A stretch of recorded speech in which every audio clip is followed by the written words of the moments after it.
Assalamualaikum warahmatullahi wabarakatuh. Perkenalkan, nama saya Sela Widewi Artati dari jurusan Manajemen di Universitas Riau dengan NIM 1902 11 1480 dengan mata kuliah Pendidikan Kewarganegaraan dengan dosen pengampu Bapak Nurdiansyah MPD.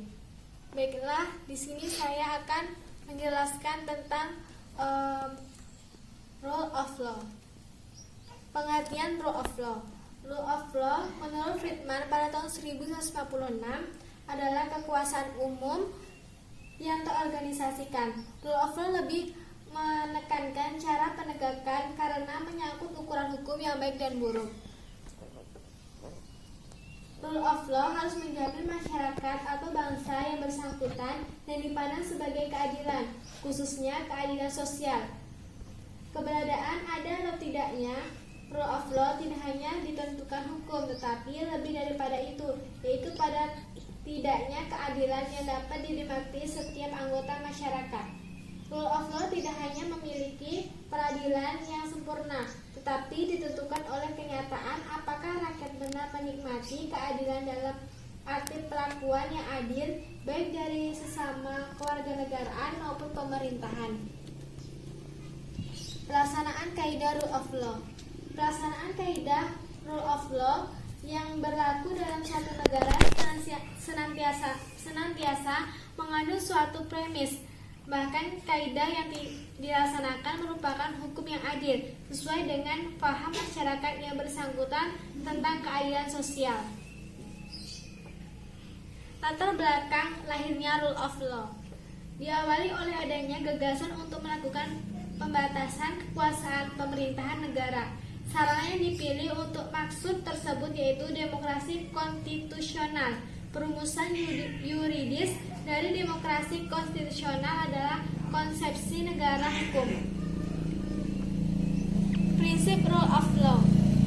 Pembukaan Undang-Undang 1945 bahwa kemerdekaan adalah hak segala bangsa karena hak sesuai dengan peri kemanusiaan dan peri keadilan. Kemerdekaan Indonesia yang merdeka, bersatu, berkedaulatan, adil dan makmur.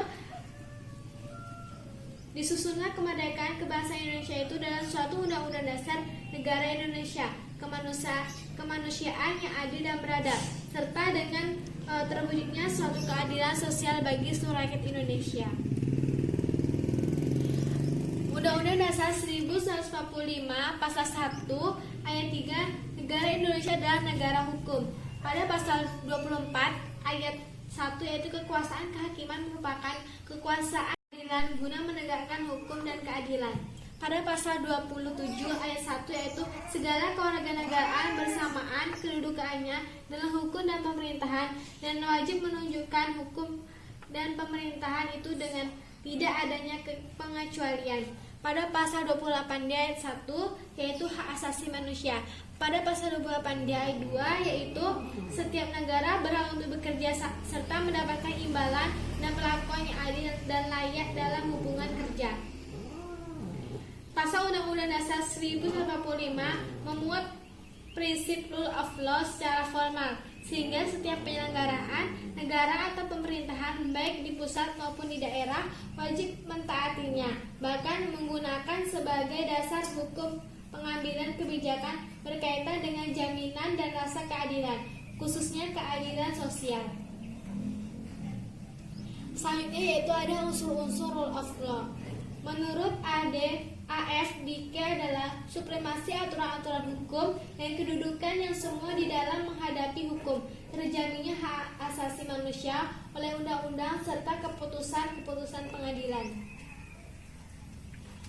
Selanjutnya ada syarat-syarat rule of law. Syarat terselenggaranya pemerintahan yang demokratis yaitu yang pertama adanya perlindungan konstitusional. Yang kedua, badan kehakiman yang bebas dan tidak memihak. Yang ketiga, pemilihan umum yang bebas. Yang keempat, kebebasan untuk mengatakan pendapat.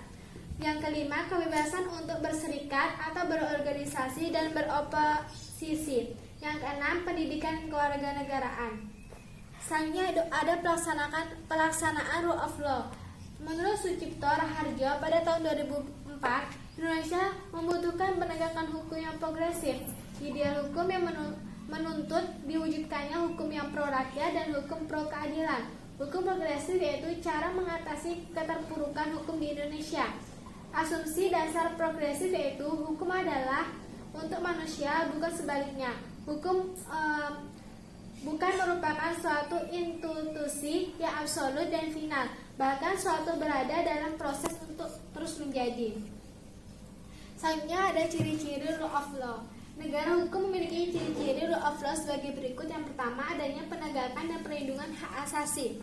Yang kedua, adanya peradilan yang bebas dan tidak memihak, serta tidak terpengaruh oleh kekuasaan atau kekuatan apapun.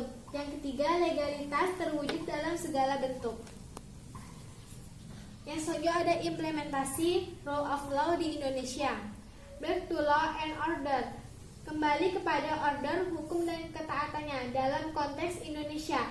Hukum Indonesia, rule of law Pancasila, rule of moral, rule of justice, dan rule of Indonesia. Mungkin cukup sekian yang dapat saya sampaikan. Kurang dan lebihnya saya akhiri. Wassalamualaikum warahmatullahi wabarakatuh.